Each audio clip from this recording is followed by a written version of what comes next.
Russia's President Vladimir Putin has just put his country's nuclear forces on special alert. Let me begin with an admission. So many times, I've thought, Putin would never do this. Then he goes and does it. He'd never annex Crimea. Surely? He did. He'd never start a war in the Donbass. He did. He'd never launch a full-scale invasion of Ukraine. He has. I've concluded that the phrase, would never do, doesn't apply to Vladimir Putin. And that raises an uncomfortable question. He'd never press the nuclear button first, would he? Quote, "It's not a theoretical question. Russia's leader has just put his country's nuclear forces on special alert, complaining of aggressive statements over Ukraine by NATO leaders. Listen closely to what President Putin has been saying. Last Thursday when he announced on TV his special military operation. In reality, a full-scale invasion of Ukraine. He delivered a chilling warning to anyone who would consider interfering from the outside. If you do, you will face consequences greater than any you have faced in history." Putin's words sound like a direct threat of nuclear war, believes Nobel Peace Prize laureate Dmitry Muratov, chief editor of the Novaya Gazeta newspaper.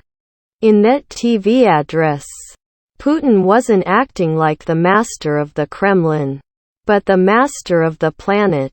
In the same way the owner of a flash car shows off by twirling his keyring round his finger, Putin was twirling the nuclear button.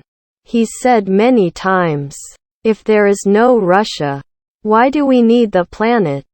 No one paid any attention. But this is a threat that if Russia isn't treated as he wants, then everything will be destroyed. Pictured in 2005. Russian President Vladimir Putin watches the launch of a missile during military exercises aboard the Pyotr Veliky nuclear missile cruiser. Image source: AFP via Getty Images. Image caption: Mr. Putin, pictured watching a missile launch in 2005, could resort to more desperate measures if his war in Ukraine is perceived to be failing. In a 2018 documentary, President Putin commented that, "If someone decides to annihilate Russia, we have the legal right to respond. Yes, it will be a catastrophe for humanity and for the world. But I'm a citizen of Russia and its head of state. Why do we need a world without Russia in it?" Quote. Fast forward to 2022. Putin has launched a full-scale war against Ukraine. But the Ukrainian armed forces are putting up stiff resistance. Western nations have, to the Kremlin's surprise, united to impose potentially crippling economic and financial sanctions against Moscow. The very existence of the Putin system may have been put in doubt. Putin's in a tight spot, believes Moscow-based defense analyst Pavel Felgenhauer. He doesn't have many options left. Once the West freezes the assets of the Russian central bank and Russia's financial system actually implodes, that will make the system unworkable. One option for him is to cut gas supplies to Europe, hoping that will make the Europeans climb down. Another option is to explode a nuclear weapon somewhere over the North Sea between Britain and Denmark and see what happens. If Vladimir Putin did choose a nuclear option, would anyone in his close circle try to dissuade him? Or stop him?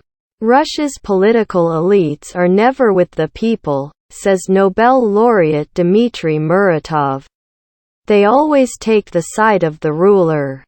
And in Vladimir Putin's Russia the ruler is all-powerful. This is a country with few checks and balances. It's the Kremlin that calls the shots. No one is ready to stand up to Putin, says Pavel Felgenhauer. We're in a dangerous spot. The war in Ukraine is Vladimir Putin's war. If the Kremlin leader achieves his military aims, Ukraine's future as a sovereign nation will be in doubt. If he is perceived to be failing and suffers heavy casualties, the fear is that could prompt the Kremlin to adopt more desperate measures.